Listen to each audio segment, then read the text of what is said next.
কয়েকদিন আগে আমাদের কাছে একটা ইন্টেলিজেন্স ইনপুট এসেছিল যে আমাদের একজন সিনিয়র পলিটিশিয়ান আছেন হাওড়ার, ওনাকে এক্সটর্ট করার এবং ওনার ছেলেরকে হানি ট্র্যাপ করে এবং কিডন্যাপ করার একটা ছকের আছে, একটা প্ল্যানিং আছে, কোনো কোনো একটা অর্গানাইজেশন এর মধ্যে যুক্ত আছে। তো সেই ইনপুটকে ওয়ার্কআউট করার সময় আমরা দেখলাম কি ওকে ইনপুটকে ট্র্যাক করছিলাম আমরা, তখন আমরা পেলাম কি কিছুটা একটা অ্যাক্টিভিটি, সাসপিশিয়াস অ্যাক্টিভিটি দেখলাম। সাহেবগঞ্জ থেকে একটা হ্যান্ডেল আছে, সে এর মধ্যে এঙ্গেজড আছে। তো সেই হ্যান্ডেল যে আছে তাকে আমরা ট্র্যাক করতে আরম্ভ করলাম। সেই হ্যান্ডেল ছিল একজন ছিলেন অর্পিতা সরকার তার নামে। তো আমরা সেই অ্যাক্টিভিটি ট্র্যাক করলাম, সঙ্গে সঙ্গে আমরা সিকিউর করলাম যে টার্গেট যে ছেলে ছিল তাকে, এবং লোকাল পুলিশকে অ্যালার্ট করলাম, ওনার সেফটি সিকিউরিটি ইনশোর করা হলো। তারপরে সেই হ্যান্ডেলের অ্যাক্টিভিটির পরিপ্রেক্ষিতে আমরা দেখলাম কি তার অ্যাক্টিভিটি অনেক ক্লোজলি হচ্ছে। একটা ছেলে আছে, তার নাম আছে হামিম মন্ডল।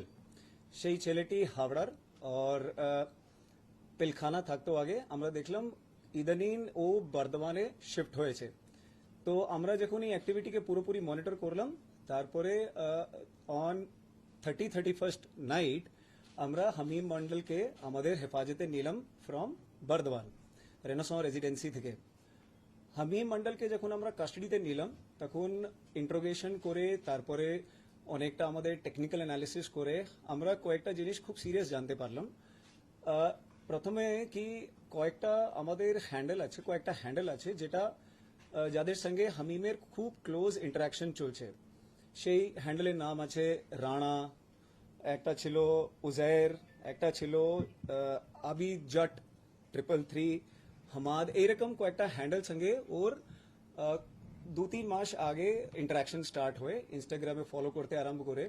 তারপরে ওর কমিউনিকেশন প্যাটার্ন ডেভেলপ করতে করতে হোয়াটসঅ্যাপ, কিছুটা ইনক্রিপ্টেড চ্যাট পোর্টালস আরও আছে, যেমন টেলিগ্রাম আছে, ইভেন সেশন, और আমরা দেখলাম এলিমেন্ট এক্স, এইরকম অনেকটা ইনক্রিপ্টেড চ্যাট পোর্টালস উপরে এদের নিজেদের মধ্যে কমিউনিকেশন স্টার্ট হয়। কমিউনিকেশন ডিটেলস মধ্যে যখন আমরা গেলাম তো আমরা দেখলাম কি এই হ্যান্ডেলস পাকিস্তান থেকে অপারেট হচ্ছে, और শেহজাদ ভট্টি গ্যাং যে আছে তাদের সঙ্গে, শেহজাদ ভট্টি গ্যাং যে পাকিস্তান থেকে অপারেট হয় তাদের সঙ্গে যুক্ত আছে। যখন আমরা এর অল ডিটেলস ভেরিফাই করতে আরম্ভ করলাম তখন আমরা দেখলাম এই হ্যান্ডেলসগুলো খুবই র্যাডিক্যাল প্রপাগান্ডার মধ্যে ইনভলভড আছে, और এরা চেষ্টা করছে কিছু ইউথকে টার্গেট করার থ্রু র্যাডিক্যাল প্রপাগান্ডা, যাতে কিছু সাবভার্সিভ অ্যাক্টিভিটিসকে ওরা কিছু কমপ্লিট করতে পারে, अंजाम দিতে পারে।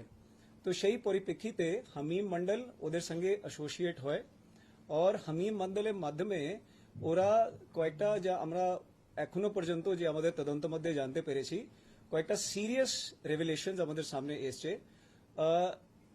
আমাদের যে অনারেবল চিফ মিনিস্টার আছেন রাজ্যের, ওনাকেও টার্গেট করার এর মধ্যে প্ল্যানিং ছিল।